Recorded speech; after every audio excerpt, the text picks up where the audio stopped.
Hello everyone, welcome to schooling learning app. Myself Deep और हम लोग पढ़ रहे हैं class 12th IP.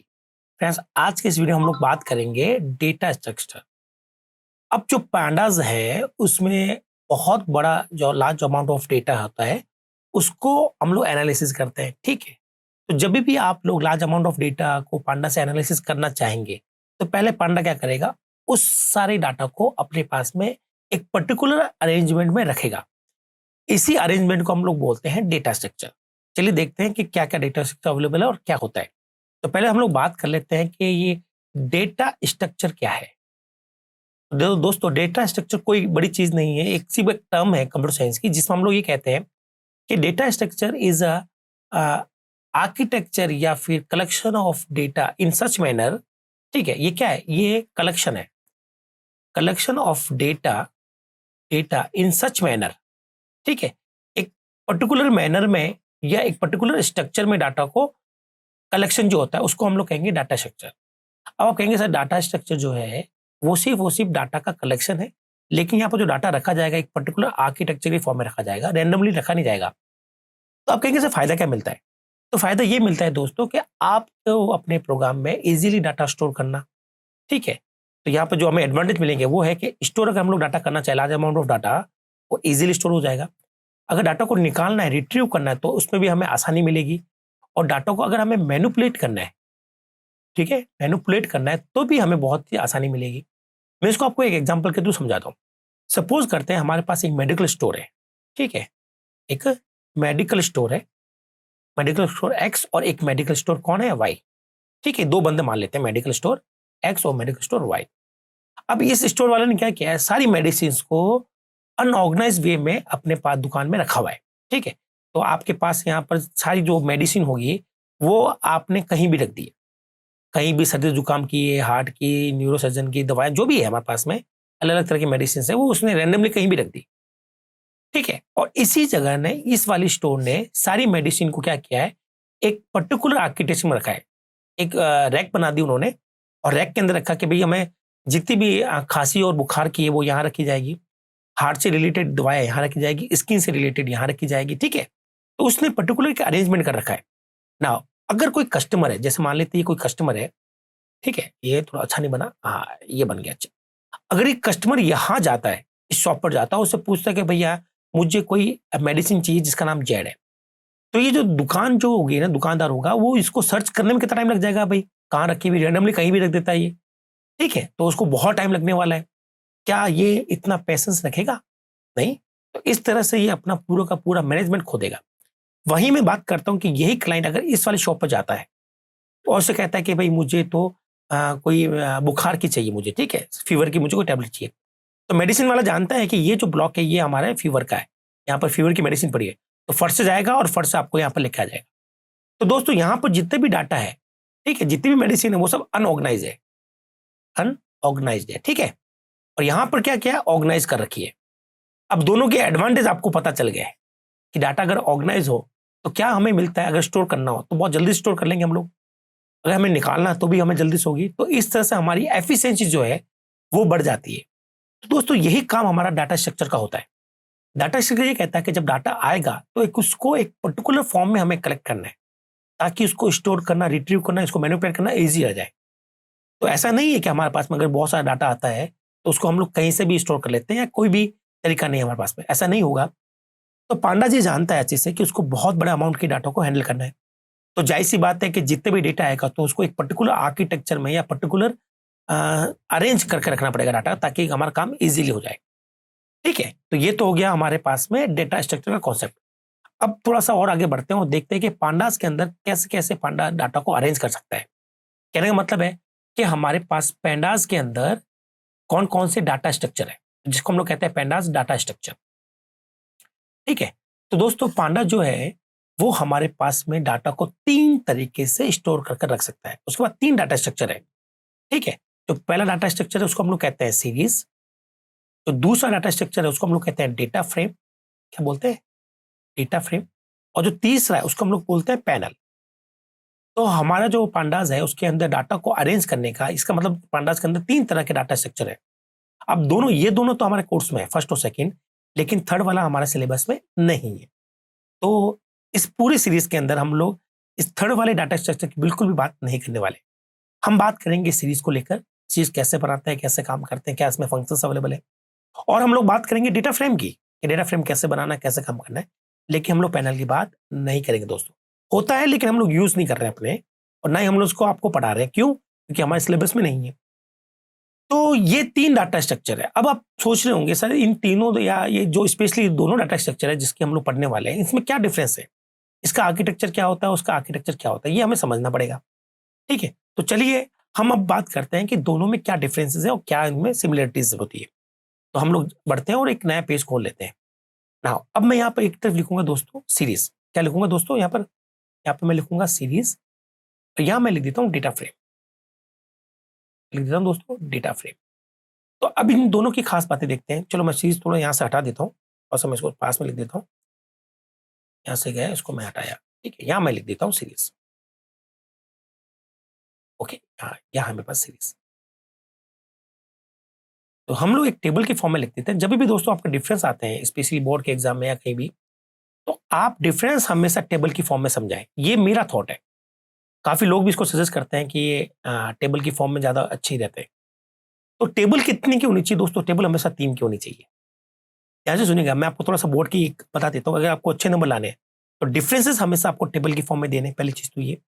Number 2, differences के लिए आपको 3 टेबल देनी पड़ेगी दोस्तों, जिसमें पहले में तो सीरीज और डाटा फ्रेम में डिफरेंस चाहिए, तो हम लोग डिफरेंस यहाँ लिखेंगे, और साथ साथ पहला जो कॉलम होगा हमारा, उसमें हम लोग लिखेंगे प्रॉपर्टीज। क्या लिखेंगे? प्रॉपर्टीज। इससे क्या होता है? इससे हमारी टेबल को थोड़ा सा शॉर्ट एंड स्वीट फॉर्म में लिख पाते हैं। मतलब हमें पूरा सेंटेंस लिखने की जरूरत नहीं पड़ेगी, हम उसको इजी वे में छोटा छोटा लिख सकते हैं। जैसे कि मैं यहाँ पे बात करता हूँ डायमेंशन की। ठीक है, डायमेंशन मतलब कि ये कितनी डायमेंशन में फैला हुआ है। तो ये होता है 1 डायमेंशनल 1D, और ये होता है हमारे पास 2D। ठीक है, अब 1 डायमेंशन मतलब सीरीज जो है वो केवल एक ही डायमेंशन के अंदर डाटा, मतलब एक ही डायमेंशन डाटा जो होता है, जैसे कि 25, 30, 27, 28। मान लो किसी की एज है 5 लोगों की। ठीक है, 29, ये 5 लोगों की एज है। तो यहाँ पर जो डाटा है वो सिंगल डाटा है, सिंगल डाटा है एज, और हमने कोई इंफॉर्मेशन नहीं ली, सिर्फ 5 लोगों का हमने एज ली है। तो आप देख रहे हैं कि ये डाटा जो है वो एक ही डायरेक्शन में लिखा हुआ, इस तरह से लिखा हुआ है। ठीक है, तो इसको हम लोग कहते हैं 1D डेटा। तो सीरीज क्या करेगा? सीरीज इस 1D डेटा को अरेंज करके रखेगा। इससे हम लोग सीरीज को ये भी कह सकते हैं, सीरीज क्या है? 1D array. तो दोस्तों इस जो पर्टिकुलर डायग्राम है, इस डायग्राम को कंप्यूटर साइंस में कहा जाता है एरे। इसका मतलब मैं यहाँ पर डायमेंशन लिखूं 1D या फिर 1D एरे, तो कुछ गलत नहीं होगा। उसी तरह से 2D का मतलब क्या होता है दोस्तों? देखते हैं। तो 2D का मतलब, अगर मान लो आपको किसी की एज और किसी के नाम और किसी का एड्रेस या सिटी, 3 चीज चाहिए। तो जैसे कि मैंने लिखा भाई नेम चाहिए मुझे, एज भी चाहिए और सिटी भी चाहिए। तो आपने पहले पर्सन का नाम लिखा, सपोज करो ए नाम है उसका, एज आपने ले ली 25, और सिटी आपने ले ली जयपुर। उसी तरह से आपने लिखा बी, और आपने इसकी एज ले ली सपोज करो 30, और आपने यहाँ पर ले ली सिटी ले ली अजमेर। अजमेर को शॉर्ट में AGM लिख दो। फिर तीसरा पर्सन है सी, और आपने उसकी एज ले ली सपोज करो 28, और आप वो ले लिया जोधपुर से। तो दोस्तों यहाँ पर जो डाटा है वो 1 डायरेक्शन में नहीं, डाटा यूं भी चल रहा है और डाटा यूं भी चल रहा है। इस डाटा को हम लोग कहते हैं 2D डाटा, और कंप्यूटर साइंस में इस डाटा को हम लोग कह सकते हैं 2D मैट्रिक्स या 2D एरे। तो इसको हम लोग 2D बोले या 2D एरे बोले, एक ही बात है दोस्तों। आई होप आपको ये डायमेंशन वाला कॉन्सेप्ट समझ में आया होगा। फिर हम लोग बात करते हैं डेटा के टाइप की, किस तरह का डेटा। तो अगर हम लोग बात करें डेटा टाइप की, तो दोस्तों यहाँ पर आप देख रहे होंगे कि यहाँ पर जो डेटा आएगा सीरीज के अंदर, जैसे 25, 30, 27, 28, 29, ये सब का सब इंटीजर है। तो यहाँ पर जितना भी डेटा होगा वो सब एक जैसा होगा। इसे कहते हैं होमोजीनियस डेटा। क्या बोलते हैं? होमोजीनियस डेटा या फिर सिमिलर डेटा। ठीक है, आप इसको कह सकते हो सिमिलर डेटा। और यहाँ पर जो होगा, देखो यहाँ पर कहीं तो हमें नाम ले रहे हैं, कहीं हमारे पास नंबर आ रहे हैं, कहीं हमारे पास में स्ट्रिंग आ रही, बड़ी बड़ी आ रही है। हो सकता है कि आपके पास कुछ और भी हो। तो आप देख रहे हैं कहीं कहीं पर हमारे पास स्ट्रिंग है, कहीं हमारे पास इंटीजर है। तो यहाँ पर जो डेटा है वो आपका हो सकता है भिन्न भिन्न टाइप का, मतलब डिफरेंट डिफरेंट काइंड का। इसको हम लोग कहेंगे यहाँ पर डेटा किस तरह का होता है, तो आप कहेंगे सर हेट्रोजीनियस। हेट्रोजीनियस मतलब होता है डिफरेंट डिफरेंट टाइप का। तो यहाँ पर डेटा फ्रेम जो है वो डिफरेंट डिफरेंट डाटा टाइप को, डेटा को सपोर्ट करता है। ऐसा नहीं है कि इसमें सिमिलर डाटा नहीं आ सकता। मे बी पॉसिबल सब इंटीजर हो, इंटीजर हो, इंटीजर हो। ठीक है, ये भी पॉसिबल है, लेकिन डिफरेंट डिफरेंट भी आ सकता है। तो अभी हम लोग बात कर रहे हैं कि भाई हमारे पास में क्या फर्क है सीरीज में और डेटा फ्रेम में। फिर हम लोग बात करते हैं चलो इसकी दोस्तों कि भाई इसमें जो है वैल्यू जो है, आप जो ये वैल्यू डाली 25, 30, 27, आप इसको जब चाहे चेंज कर सकते हैं। मतलब आप यहाँ पर 27 की जगह 30 कर सकते हैं, 40 कर सकते हैं। जैसे कि मैं यहाँ पर थोड़ा कलर रेड कर लेता हूँ, तो आप इस वैल्यू को जब चाहे बदल सकते हैं। ठीक है, आप इस वैल्यू को जब चाहे बदल सकते हैं, जब चाहे इसमें कुछ डाल सकते हैं। ठीक है, तो यहाँ पर जो वैल्यू होती है वो होती है म्यूटेबल, मतलब चेंजेबल। म्यूटेबल का मतलब कंप्यूटर साइंस में होता है ऐसी चीज जिसको हम लोग चेंज कर सकें, जिसको हम लोग हटा सकें। ठीक है, तो अगर वैल्यू की बात करें तो वैल्यू आप कहेंगे सर वैल्यू तो म्यूटेबल है। उसी तरह से आप यहाँ की अगर बात करें, मैं कलर फिर चेंज कर लेता हूँ। जैसे आप कहते हो सर मुझे इस बंदे की नाम अगर चेंज करना है, तो आप नाम चेंज कर सकते हो। एक की जगह आप लोग कुछ नया नाम दे सकते हो। आप इसका ये भी चेंज कर सकते हो। आप कोई भी वैल्यू हो, चाहे एज हो, कुछ भी हो, आप कोई भी वैल्यू को चेंज कर सकते हो। तो ये तो इनकी दोनों सिमिलरिटी होगी। ठीक है, तो हम लोग कहेंगे ये भी म्यूटेबल है भैया। अब क्या चीज म्यूटेबल नहीं है वो हमें देखनी है। म्यूटेबल नहीं दोस्तों वो होती है साइज। साइज का मतलब यहाँ पर देखो, यहाँ पर मैंने एलिमेंट लिए है 1। मैं कलर चेंज कर लेता हूँ थोड़ा सा, ग्रीन। पहला एलिमेंट ये रहा, दूसरा ये रहा, तीसरा ये रहा, चौथा और पांचवा। ये 5 एलिमेंट है। तो एक बार अगर आपने 5 की सीरीज बना दी है जिसमें 5 एलिमेंट है, तो आप चाहकर भी उसको 6 का नहीं बना सकते और चाहकर भी उसको 4 का नहीं बना सकते। ये जो साइज है, जैसे हमने 5 लोगों की एज ली है, इसलिए हमने 5 का बनाया है सीरीज को, जिसमें 5 लोगों की एज है। इसकी साइज आप लोग चेंज नहीं कर सकते। ये इम्यूटेबल होती है। क्या होती है?